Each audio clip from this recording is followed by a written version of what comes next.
सभी को हरिओम। योगाकृति कार्यशाला में आप सभी का स्वागत है। आज के प्रकरण में हम 3 आसन सीखेंगे। उसमें से पहला आसन है वृक्षासन। वृक्षासन करने की पद्धति। किसी भी एक पैर पर खड़े रहिए।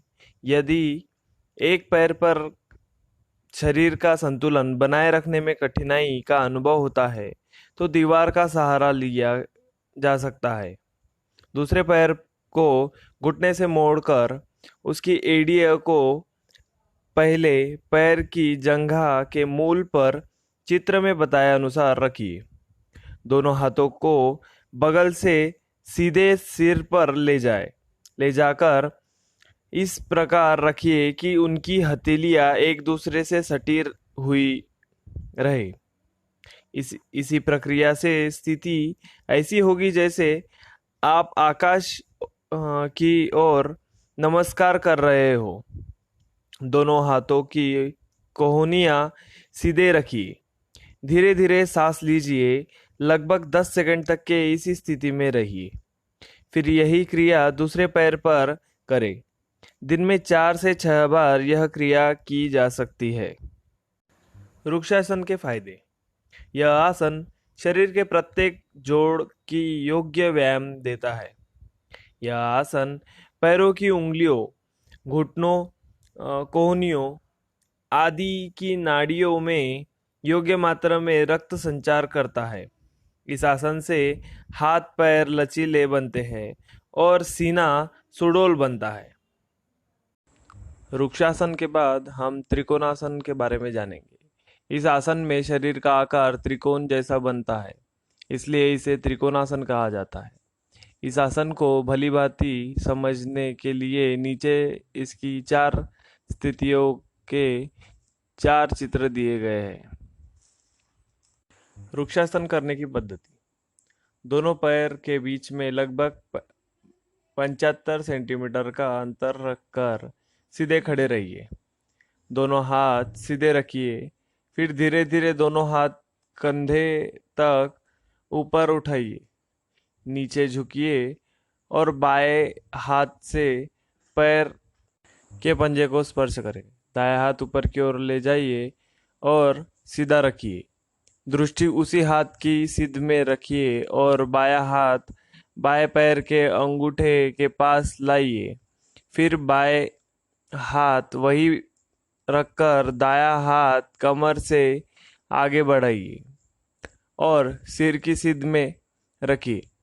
इसके बाद दाएं हाथ से दाएं पैर के पंजे को स्पर्श करें।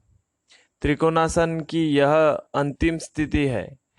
5 से 10 सेकंड आराम करके दूसरी बार दायां हाथ नीचे और बायां हाथ ऊपर रखकर यह आसन कीजिए।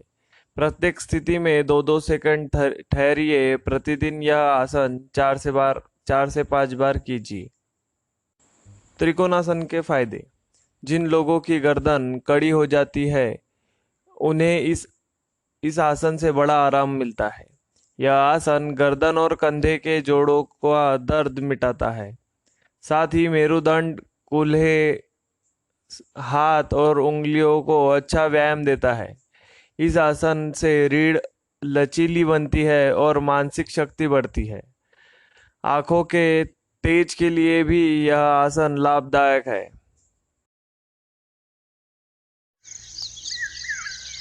इस प्रकरण में हम खड़े के कुछ आसन लेंगे जो पैर के बल खड़े होकर किए जा सकते हैं। एक लेंगे वृक्षासन और दूसरा लेंगे ताड़ासन। ये दोनों ही आसन एक में को पूरक है। दोनों पैरों को जोड़िए, हाथ बाजू में। ध्यान रहे हर आसन की क्रिया धीरे धीरे होकर ही जाएगी और वापस भी उसी स्थिति से होकर आना है। सांस भरते हुए, सीना बाहर,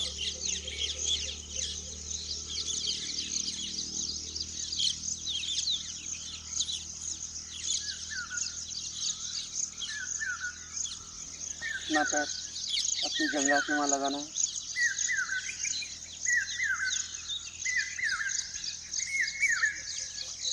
पैर को अगर पैर नहीं जाता है, एक हाथ से जितना ऊपर ले जा सकते उतना ऊपर लेके जाना है। शरीर को बैलेंस करने की कोशिश करनी है। धीरे धीरे हाथ ऊपर, शरीर को आसमान की ओर खींचना है।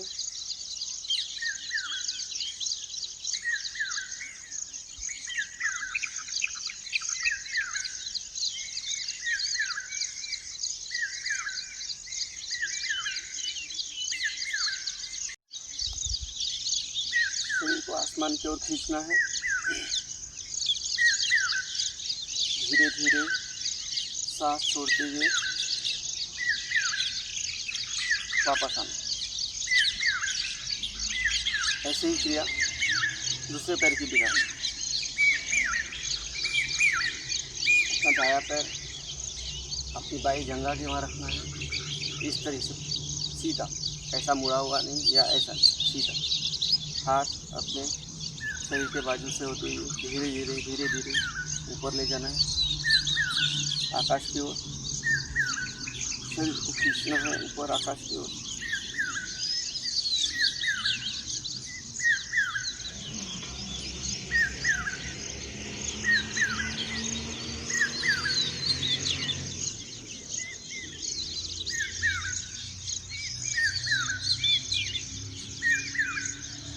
धीरे धीरे आसन छोड़ना, सांस छोड़ते हुए। यह आसन हमारे शरीर को पुष्ट करता है और शरीर को सुडौल, यानी शरीर का शेप जैसा होना चाहिए। सूर्य नमस्कार के बाद में ऐसे ही कुछ आसन है जिसको शरीर सुडौल बनाता है या शेप में बनाता है। तो ये आसन भी शरीर सुडौल बनाने में हमें सहायक होता है। इसके बाद का हम आसन लेंगे त्रिकोणासन। पैरों में अंतर,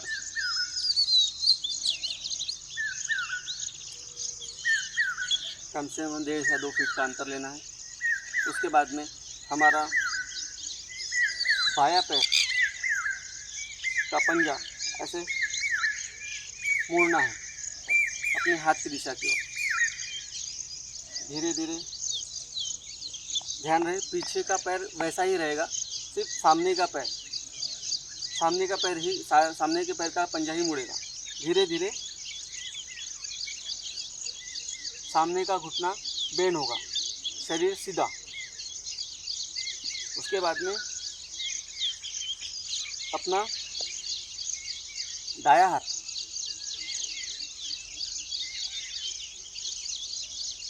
बाएं पंजे के वहाँ, पैर के पंजे के वहाँ, अपना दायां हाथ आसमान की ओर, नज़र अपने आसमान की ओर उठे हुए हाथों के पंजों पे।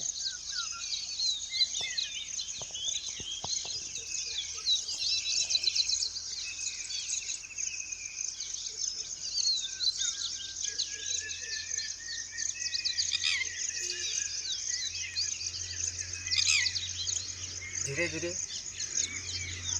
वापस आकर यही क्रिया दूसरे पैर। अब ये पैर जैसा था वैसा करना है। अपना दायां पैर का पंजा सीधा करते हुए अपना दायां हाथ दाएं पंजे के वहाँ और बायां हाथ आकाश की ओर अपने पंजे को देखना है। पीछे का पैर सीधा रहेगा, घुटना सीधा।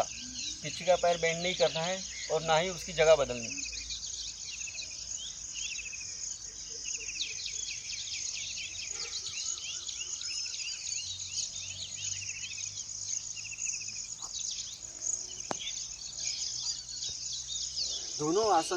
दोनों तरफ के आसन करते समय हमारे पैर की पोजीशन बदलनी नहीं चाहिए।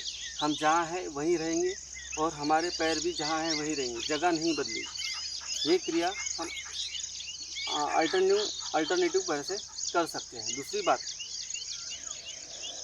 आसन करते समय दबाव आता है, खिंचाव आता है, तो वो सब चीज़ें आप निगलेक्ट करें। निगलेक्ट करने का मतलब उस पर ध्यान देना नहीं है, ध्यान देना है उसे रिलैक्स करना है। वो जगह को कोशिश करना है, ध्यान में रखना है कि उसे रिलैक्स छोड़ना है, उस पर ज़्यादा तनाव ना आए या उस पर ही जोर न दे। धीरे धीरे उसका तनाव दूर होकर वो आसन आप कर। अभी हम लेंगे गोमुखासन। गोमुखासन का नाम गोमुखासन इसलिए दिया गया है कि ये आसन की स्थिति होने के बाद में इसका शरीर का जो घुटनों का हिस्सा है वो गौ के मुख के जैसा दिखता है, इसका नाम गोमुखासन रखा गया है। तो ध्यान अपने धीरे धीरे ये आसन करेंगे। सबसे पहले अपना दायां पैर बाएं पैर के नीचे इस तरह रखेंगे कि ये अपने नितंब के नीचे उसकी एड़ी आए, और अपना बायां पैर दाएं पैर के ऊपर इस तरह रखेंगे कि अपना घुटना दाएं पैर के घुटने के ऊपर आए। अब पेट का हिस्सा, सीने का हिस्सा, रीढ़ की हड्डी सीधी रखना है, नज़र सामने। धीरे धीरे अपना बायां हाथ उठाए। ये ध्यान रखें कि जो पैर ऊपर लिया हुआ है वही हाथ ऊपर रहेगा। बाएं हाथ से अपना दायां हाथ इस तरह मोड़े, इस तरह मोड़कर पीठ के पीछे ले जाए, और अपने दोनों हाथों के पंजे एक दूसरे को इस तरह पकड़े, इस तरह।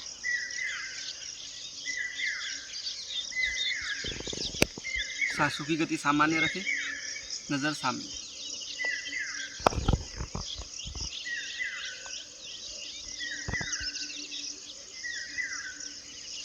क्रमशः पैर बदलकर भी ये आसन करें, दोनों पैरों से।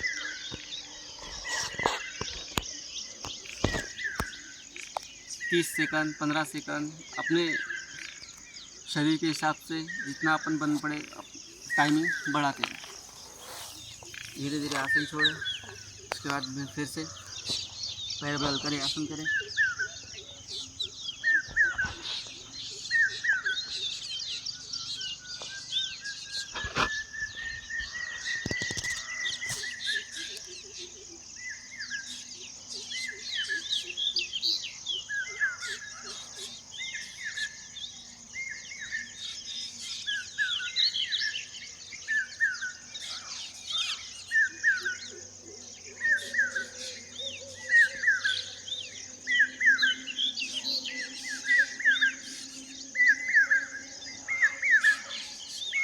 यह आसन करते समय जो प्राणायाम के बाद की क्रिया है, जैसे बंद हो गए, उड़ियान बंद, मूल बंद, जालंधर बंद, इन सब क्रियाओं करने के लिए ये आसन फ़ायदेमंद होता है, क्योंकि ये आसन हमें प्राणायाम के लिए फ़ायदेमंद है। उसके बाद में पाचन शक्ति बढ़ती है, शरीर लचीला होता है, और ये जो पोर्शन है अपने जांघ के बाद में पैर के जो बारीक बारीक नसें हैं या छोटी छोटी नसों को ये लचीला करता है, और इसमें हमें आराम पहुंचाता है।